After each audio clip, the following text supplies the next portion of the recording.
mensagem pra gente, falou, pergunta pra ele do ICMS, né, acho que tava dentro dessa reforma administrativa. Foi dentro da reforma administrativa. Bom, enfim, muita gente disse que aumentou, que aumentou o ICMS de determinados setores, muita gente ficou brava, manifestação, tal. Depois teve algumas coisas que voltaram atrás.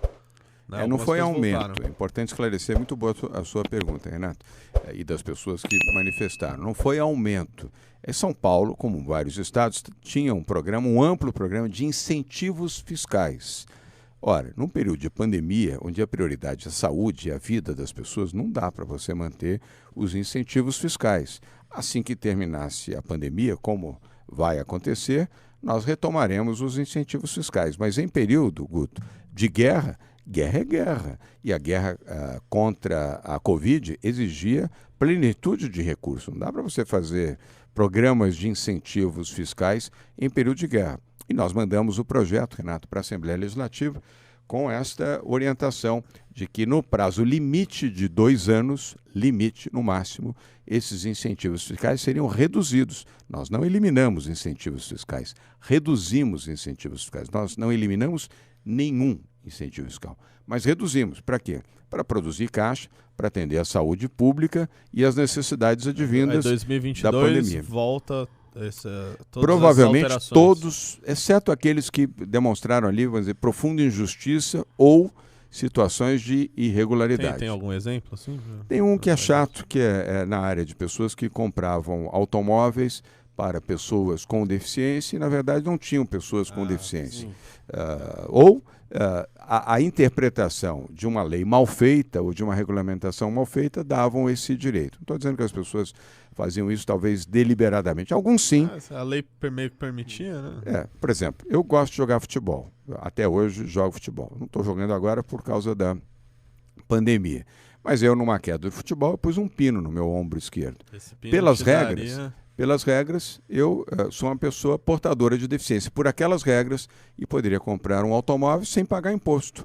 E uma pessoa que compra um automóvel sem pagar imposto também não paga o IPVA. Agora, na hora que você vai vender o automóvel, você vai vender o automóvel pelo valor que ele tem de mercado, com o imposto. Então, passou a ser um negócio. Então, isso nós mudamos. Comprava o carro com o desconto de deficiente. Era grande, o desconto era 40%. Não é coisa pequena. Isso é bem absurdo. 40%. E mais o IPVA também, que é um imposto que você paga todos os anos para poder ter um emplacamento e a validade do seu carro.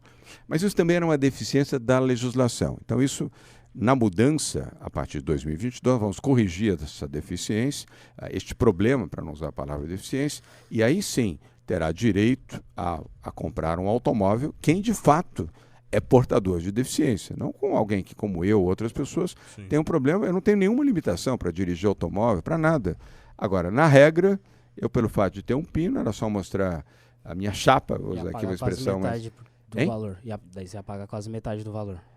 E depois, na hora de vender o carro, eu vendo pelo valor de mercado. Mesmo com a desvalorização, ainda saía ganhando dinheiro. Usava o carro por 2 anos e ainda vendia por mais do que o valor que eu paguei. Então, essa faz muito sentido. Mas teve algumas que você depois olhou e falou, isso daqui tem que mexer. Cesta básica, por exemplo, na área de alimentos, quando veio. Porque na hora que pensando aqui, assim, na hora que fez a legislação que mudou, muitas coisas mudaram. E aí, a partir dali, viu muita gente reclamando. Foi ver quem tinha razão, quem não tinha, para voltar atrás ou não. Ainda que nesse período de 2 anos. Você tem que ser justo, né, Renato?